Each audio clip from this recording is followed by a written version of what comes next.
Police এবং সেনাবাহিনীর সাথে সমন্বয় করে আসলে প্রস্তুতি নেওয়ার বিষয়ে একটা আলোচনা এসেছে শুনতে পেরেছি এবং পুলিশের একটি হচ্ছে ট্রেনিং শুরু হচ্ছে সেপ্টেম্বর থেকে স্যার আসলে আমাদের চিফ অ্যাডভাইজারের ওখানে আমাদের কি আলোচনা হয়েছে ওইটার ব্যাপারে আপনাদের তো অলরেডি মনে আমাদের যে ইসে আছে প্রেস সেক্রেটারি উনি তো আপনাদের ব্রিফ করছেন ওইটা তো আপনারা সবাই জানেনই।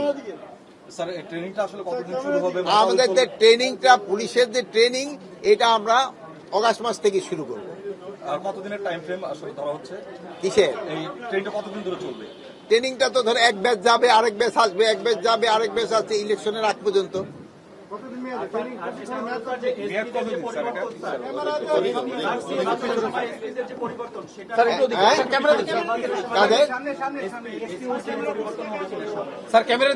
শুনেন এসপি ওসিদের পরিবর্তন এটা তো কন্টিনিউয়াস হইতেই থাকতেছে, এটা হইতে থাকবে, এটা তো সবসময় পোস্টিং হইতেছে।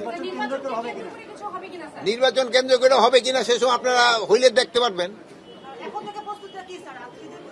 এখন থেকে প্রস্তুতি হলো আজকে হলো আমরা প্রস্তুতি নিতেছিলাম যেটা জিজ্ঞেস করেন না এটা মাদকের ব্যাপারে, যে মাদকটা কিন্তু আমাদের সমাজে যেইভাবে রন্ধে রন্ধে ঢুকে গেছে এইটাকে কিভাবে বন্ধ করা যায়। এই জন্য আমরা কক্সবাজারও আপনারা জানেন আমরা বিরাট একটা হাই কমিটি গিয়েছিলাম এবং তাদের যে অ্যাচিভমেন্টটা কি এইটা দেখার জন্য। এখানে দেখা গেছে যে ওখানে যাওয়ার পরে আমাদের কিছুটা সুফল আমরা পেয়েছি, মাদকের ধরার পরিমাণটা অনেক বাড়ছে, কিন্তু মাদকের কেরিয়ারগুলি ধরা পড়তেছে কিন্তু গডফাদারগুলি এখনো ধরা পড়তেছে না।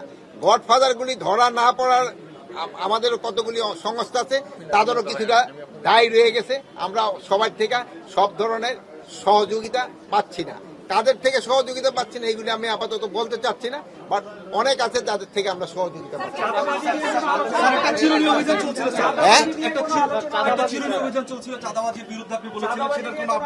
চাঁদাবাজির অবশ্যই ই হচ্ছে, আপনারা তো বড় করে রিপোর্ট দিচ্ছেন না যে গুলশানের কিন্তু চাঁদাবাজকে আমরা ছাড় দেই নাই, গুলশানের চাঁদাবাজকে ধরছি না, কোন চাঁদাবাজকে ছাড় দেওয়া হবে না।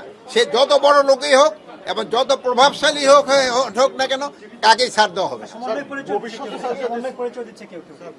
যদি কোনো আমি তো বললে কাউকে ছাড় দেওয়া হবে না।